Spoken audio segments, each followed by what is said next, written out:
Hello, hello, hello. Welcome to episode number 43 of the Lead to Greatness podcast, where we believe in helping others reach their greatest potential, and together we can change the world.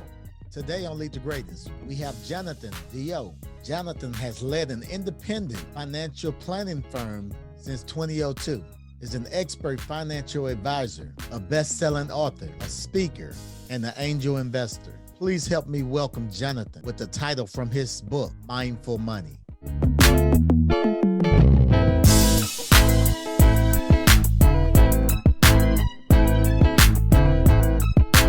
This is Cedric Francis, and you're listening to Lead to Greatness.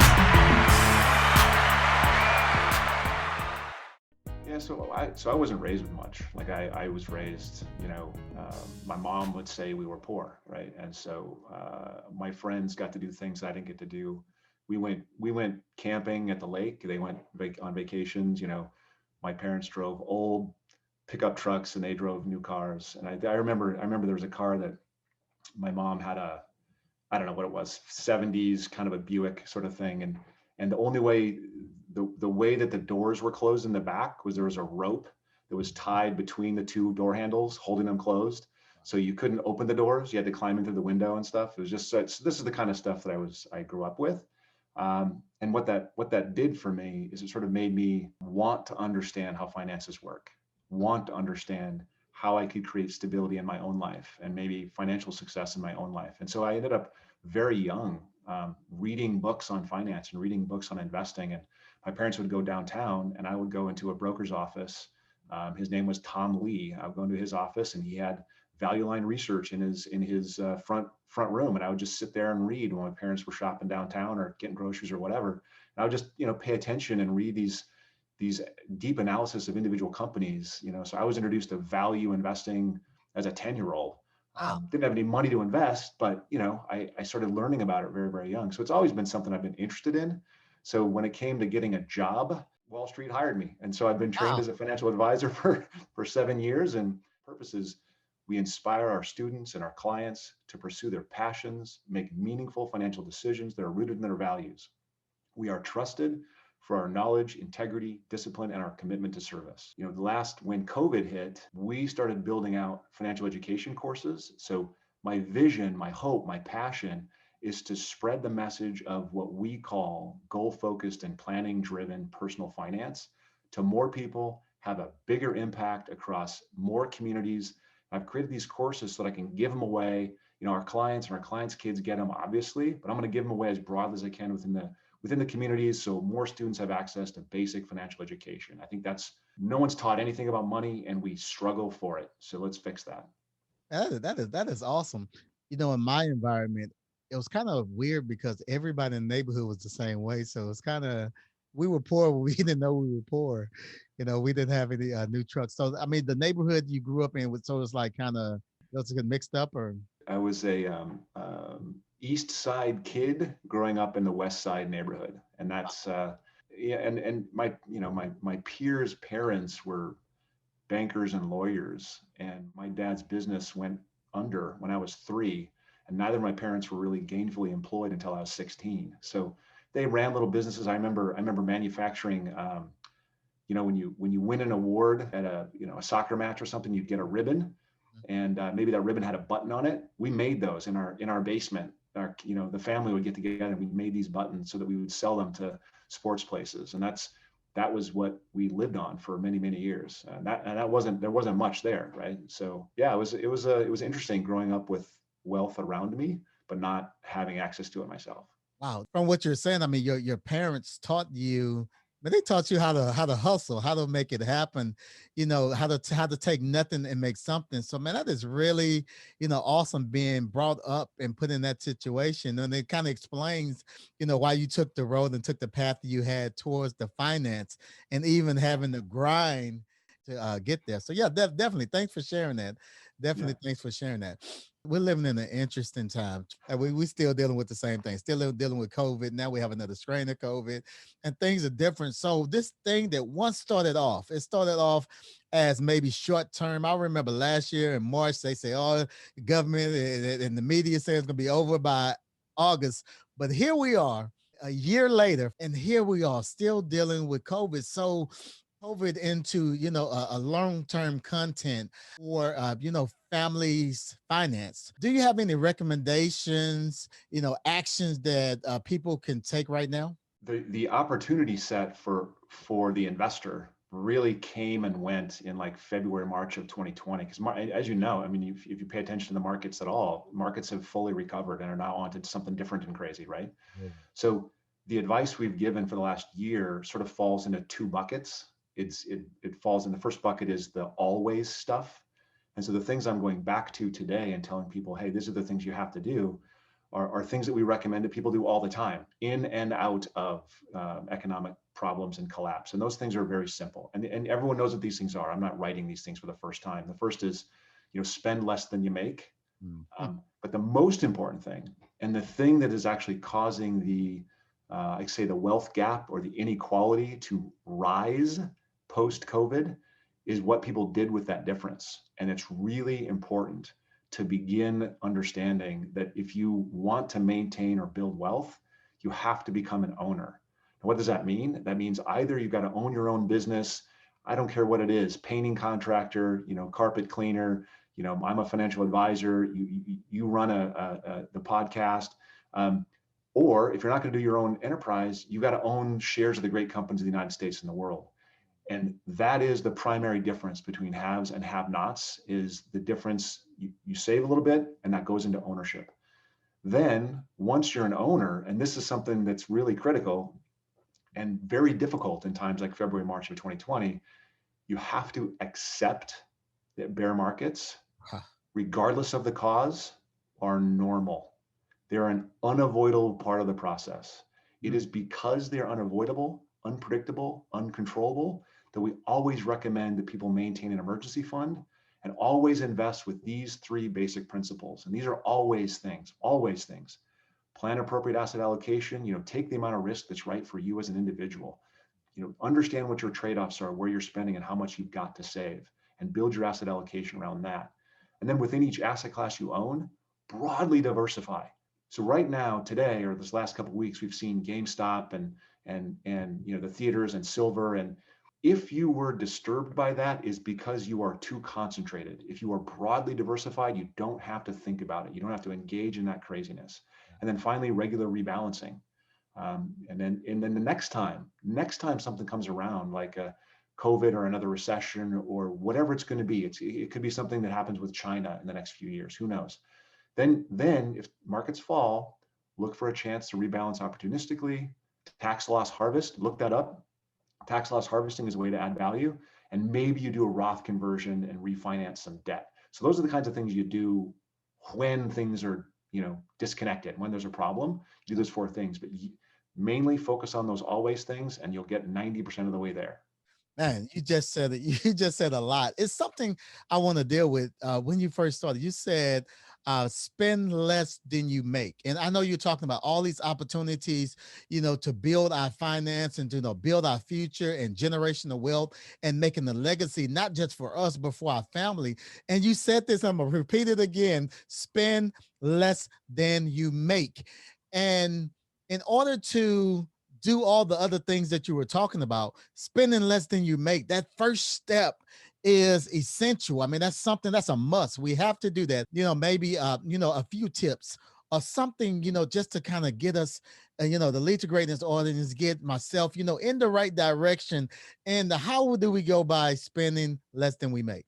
Great question. That is when somebody's just brand new in the world, just graduated from college, just recovering from some sort of a financial disaster, this is the thing that everyone has to do. It's also the thing that makes everyone bristle the most. I don't make enough. There's my expenses are too high, but I don't really have a choice in the matter. So the very first thing everyone's got to do is own it. Mm.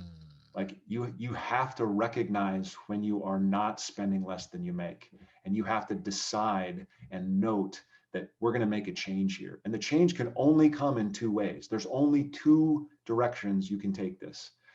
The direction most people in financial commentators start with is cut your expenses. Well, Jonathan, what if my expenses are already cut to the bone? I have rent, I eat rice and beans, That's it. I live in a, one bedroom with six people, I eat rice and beans.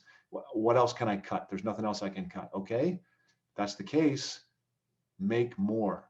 Mm, And the great thing today, more than ever, is we have this thing called the internet, yeah. and we have these abilities to do gig work. Like I hire editors, I hire graphic designing people, I hire people on this website called Upwork, where anyone can hang a shingle and offer a service. And if you're offering a service that people demand, you'll make money doing it. So this is your second job, your third job, your gig job, your side gig, your hustle, you gotta do the hustle, you gotta do the side gig to make some more money. So yeah, cutting expenses goes so far, but then you gotta make some money somewhere. Right. Wow. I love that. I love that. That is a knowledge bomb. Listen to this. Make more money. Make more money. And I love it. And I'm glad you brought that out because it's plenty of ways. I mean, of course, getting those expenses down, but there's plenty of ways to make money. We're in 2021. I mean, it's making money is everywhere. I mean, it's so, and I like the way you said that, and that is really key. Lead to greatness. Listen to this. Listen to this. When you're making money, when you're adding value to something, you're going to get paid for it. When you're adding value to something, you're making yourself valuable. So always remember that. I mean, it's not just about making the money, but making money according to like what problems you can fix. So thank you, Jonathan. Before we move a little bit further, because this spend less than you make is so crucial. I want to deal with one more thing aspect of it, then we're gonna move on. We're living in the world of instant gratification, Mm. all the different things. So I just want you to kind of touch on some things that maybe we need to avoid or be careful of and not getting caught up in those financial debt traps. Wow. So yeah, I mean, I talk about Amazon being the one of the worst possible things for us because 5 years ago, if I wanted something, I had to go somewhere and get it. And I couldn't get it right away sometimes. Now, anything I want is immediately available to me. I can get Amazon now to deliver it, 10 minutes from now, an hour from now. I can get ice cream. I can get this has all kinds of problems, right? If you're for me, and I've done this 9:30 at night. I love ice cream, by the way. At one point in my life, I weighed 290 pounds. I was really big and really out of shape, and nothing against heaviness, Right. just I was out of shape and I wasn't comfortable in it. And I would at 9:30 at night, I would order Amazon now. I'd order ice cream. It would come delivered. Half hour later, I'd get someone to deliver ice cream to my door. That's a problem, not just a financial problem. There's a problem in all kinds of ways. So this idea that we can always get our needs fulfilled, it does two things. The first thing it does is it makes us spend more money than we should. And it doesn't, we don't even realize when we're doing it. But the second thing it does is it makes us think that we can have anything we want without sacrifice. And the challenge there is all the good stuff requires effort and sacrifice. Like in the middle section of the book, we talk about what makes life worth living. Where does well-being come from? Where does happiness come from? And we know where it comes from. It comes from relationships. It comes from learning new things. It comes from experiences. It comes from doing meaningful work. These things all take effort. None of these come automatically. It doesn't come from the next purchase or the next raise or a better job or a bigger house or a faster car. That doesn't create well-being and happiness. The fact that we can get any momentary desire fulfilled takes away our move, the thing that drives us to be successful, which is often overcoming obstacles. We don't fail anymore. We just consume. Wow, you said something. I'm telling you, I wrote this down. I just wrote Amazon on my note paper because I never. I promise you, I'm listening to you today. I never even thought about this.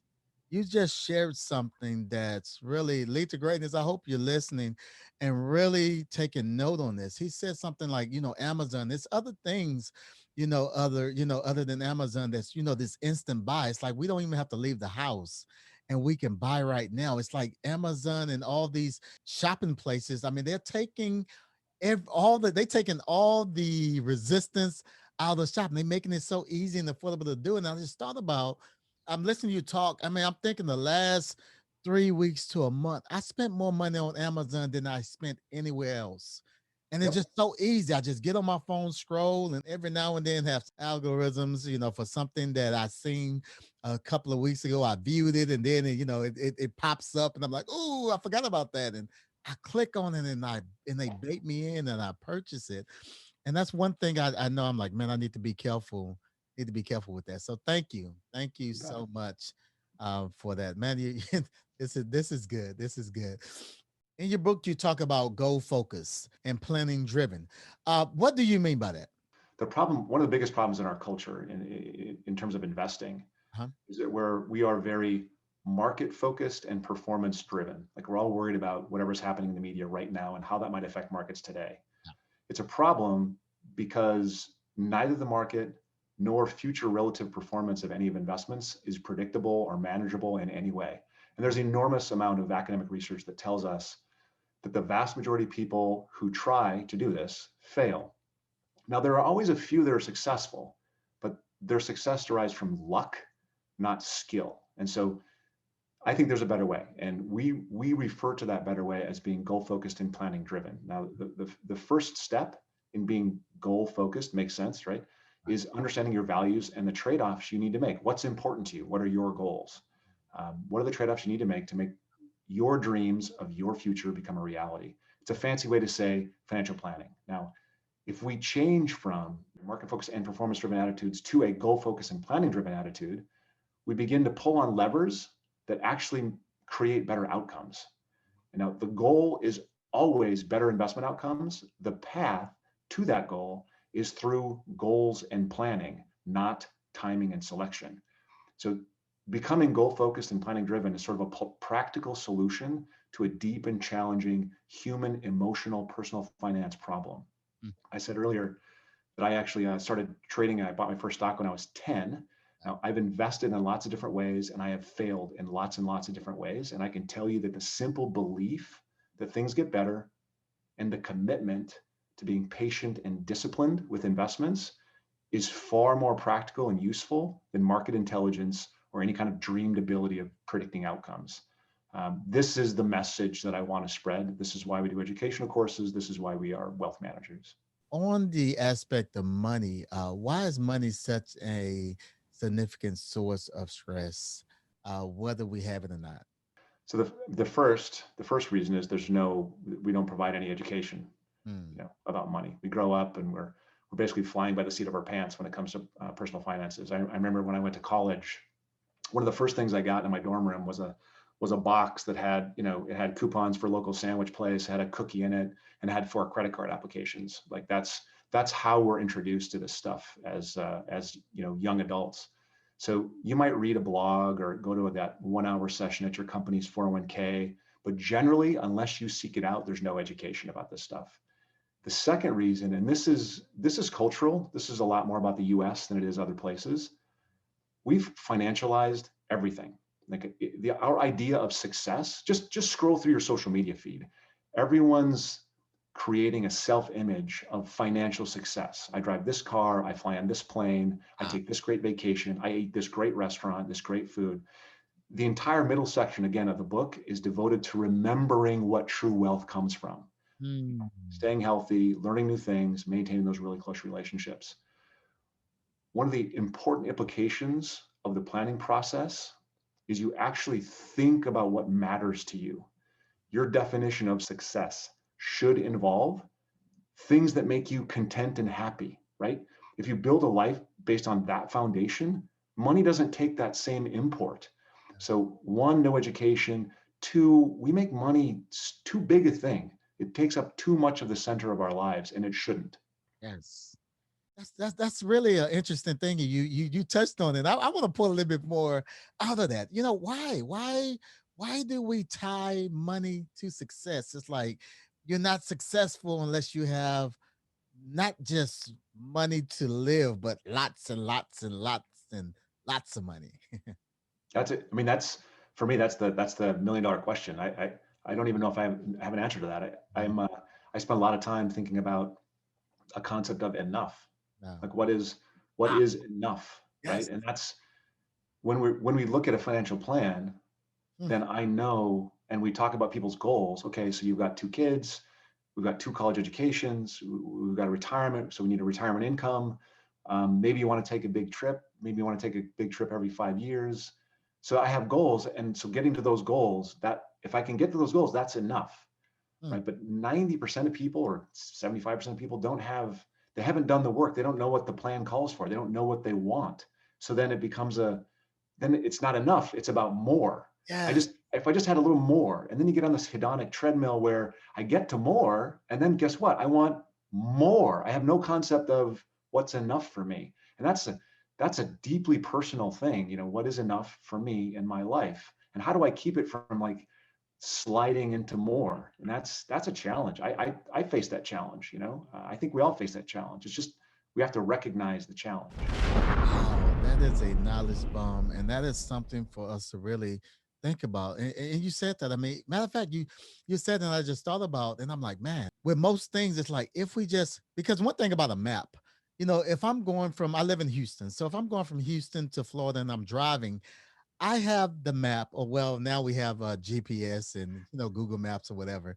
They put in the GPS and does it for you. So let me back 10 years. 10 years, you have to actually have a map, and having the map, it basically map everything out. And it's like if I'm trying to get to Florida, I have this map to help me get there.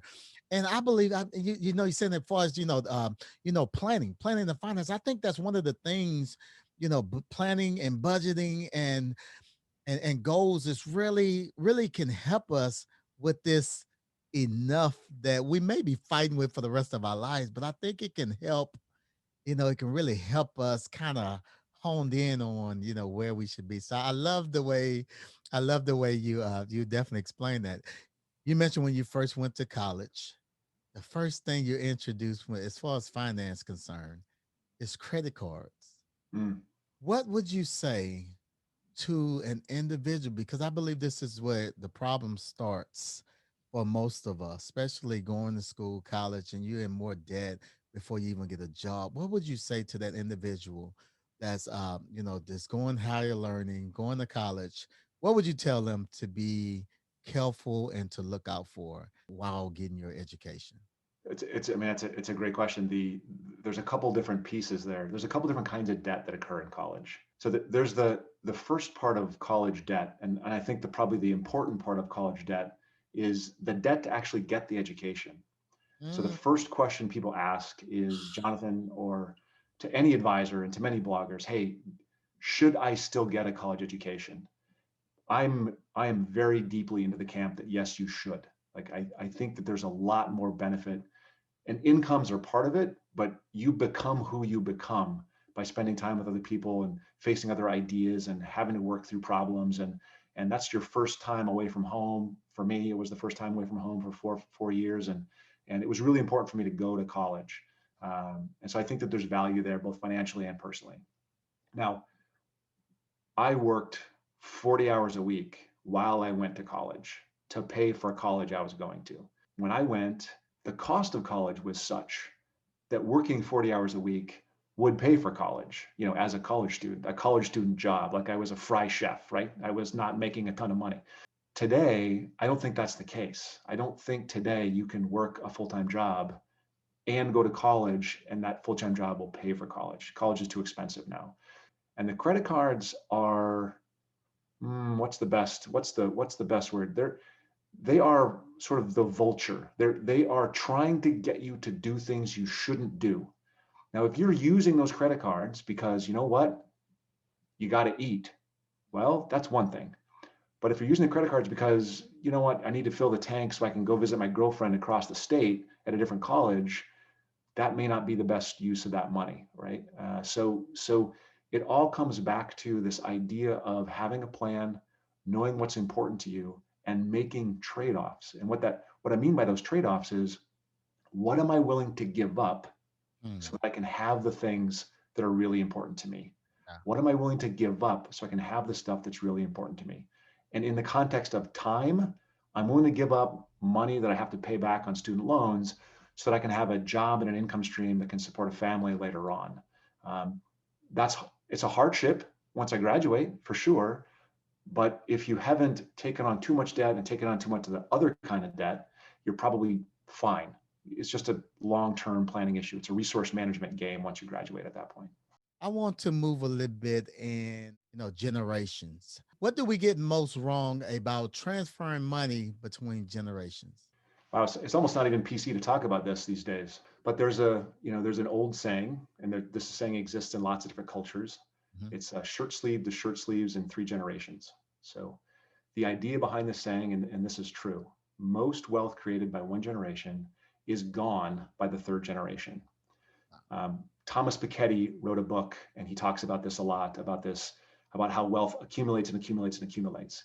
And that's true in a theoretical setting, but it's not true. It's very, very, very rare in practice. Unless you are a multi-billionaire, your money disappears over time. And the reality is that the first generation works really, really hard, sacrifices, they achieve dreams, and they leave something for their family that's substantial. They pass on, work ethic and assets. They pass on values and assets. Okay.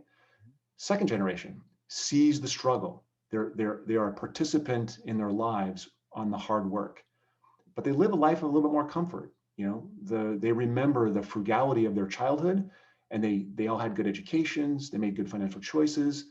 Maybe they don't have to borrow that much for college because family was well off. Their down payments are covered. They can start new businesses. Their families can help them because there's funding available. They want for little, and they receive gifts, parental gifts, money throughout their lives. Their $15,000, annual gifting, right? Ah, They learn to protect the wealth and steward it for the next generation. However, and here's where the problem is, their kids, the third generation, has no memory of the struggle. They don't remember wanting. They only know a life of comfort and plenty. Their every whim gets catered to. They didn't want, they didn't do the work, they didn't do anything to build wealth. They just had a lifestyle, and they love their lifestyle, and they take it all for granted, and they tend to squander it. So mm, there's two really important ways to avoid this outcome. help And the us. first has to do with how you manage money. Many families will disregard this because they'll just train the next generation really, really, really, really well. In my opinion, the simplest way to manage wealth is with a broadly diversified basket of equities in the United States and the world. And the challenge, it's so simple. You don't have to think about it. You rebalance, just those 3 rules we talked about before. But if you have kids and you're trying to bring them into the family business or bring them into the family real estate portfolio, and you expect them to manage the business or manage the real estate portfolio, what if they want to be artists? Like, what if that's not their gig, right? Are you forcing them into that? I don't know if that's the best way to go. So, one, make it simple. Make the asset you're transferring simple. And two, and this is where it breaks, this is where most things fall apart. You've got to prepare the heirs. You have to educate them about finances. They have to learn about money. They have to be emotionally intelligent. They got to be able to make decisions. They have to not be able to be drawn by the whims of their whatever they're currently afraid of or currently in love with. Not be pulled on by their friends. They got to be emotionally intelligent, stable. And then, and this is critical, they have to know the family history and the family values. So just last week, and I'm all excited about this because just last week I was in a class about preserving wealth for heirs, and I learned only 5% of failed wealth transfers are due to the paperwork not being done correctly. 95%, we can just say all, right? All of the failures are because heirs are not included in the process. They're unprepared to take over. There's no communication between generations. Wow. Family values were never discussed. And so somebody dies, first generation dies, second generation, they're like, oh, what do we do now? If we don't talk to our heirs and don't talk about money and don't educate them and don't create emotional intelligence, it's just going to be gone. They're going to blow through it. This is my biggest fear. This is the only thing that keeps me awake at night is I recognize the reason I had the drive, and I have taken that reason away from my kids. And Jeez. that is, I don't know how to overcome that except, make them work, make them do the chores, make them, clean up their own messes. That's good. If they lie to a coach, make them deal with that lie. Whatever challenge or difficulty we can put them through, they should go through that difficulty themselves. Be there, coach, support, but they need to make the decision to go through it themselves. I So love that. hard. Make them work for it. Don't just give it to them. Now, thank you. That's awesome. Awesome, man. Lead to greatness. We're definitely, excited for that, especially that advice, because most of us have children, and we're trying to build something, and we get caught up in that. It's like we don't want our kids to suffer the way we suffer, but the suffering is what made us who we are today. If it wasn't for the suffering, we wouldn't have the drive, we wouldn't have the grind. If it wasn't for us bumping our heads, we wouldn't have the wisdom to know what the pain of getting your head bumped feel like, because we take, and I believe we robbing our children from something that they need in order to be better, not Yep. to be on our level, but to be better than what we are. They have to go through some things that we went through, and I believe we shelter them so much. What great insight you can give to the Lead to Greatness community to help us reach our greatest potential. Yeah, there's really just three things, and you've heard this will be a summary of what I've said before, right? Okay. Stop predicting, start planning, and from my perspective, stay mindful. Not as bomb. That is awesome. That is awesome. Thank you so much, Jonathan. If someone wanted to connect with you and what you're doing, where should they go? Pretty much all of our services, you'll see them on mindful.money. There's no .com, mindful.money. And you can see there, you can see our private wealth services, you can see our digital services. I'd really highlight the educational services. You can go to the page. There is courses, there are life stage courses, and people can pay for them. If you know, or if your listeners know of young adult groups that would like to get them for free, like I've shared them with faculty and staff at local schools. I've shared them with small business entrepreneur incubators in underserved communities. I've shared them with Buddhist meditation groups. I've shared them with Special Olympics. So there's definitely people out there we've given it to, and I'm happy to give it to folks if people know young groups of young adults that would benefit. Awesome, awesome. And I don't want to close the interview without, because a lot of things we talked about today is from your book, Mindful Money. Let's talk about that, and where can we go to get the book? Given our prior conversation, I'd say the first stop is your local bookstore, and if they don't have it, ask them to order it in, right? But if they can't order it in, or they're closed, then go to Amazon, I guess. Amazon is a great place for books. Not a debt. That's an investment. So Yeah. good. Yep. Wow. Jonathan, on behalf of the Lead to Greatness community, I want to thank you so much for taking time out of your busy schedule and adding value to us. Thanks, Cedric. This was a great conversation. I really appreciate your time. Awesome. Thank you so much. And don't forget to subscribe to Lead to Greatness if this is your first time. And this podcast was helpful to you, leave a big thumbs up. And also, I want you to check out our Marriage Coach podcast, the podcast with my wife and I. If you're on iTunes, please rate this podcast and leave a review and help get the word out. Again, thank you, Lead to Greatness Nation, for joining us on today. Looking forward to seeing you again on next week. Till then, remember, if you help others reach their greatest potential, together we can change the world. Peace. We out.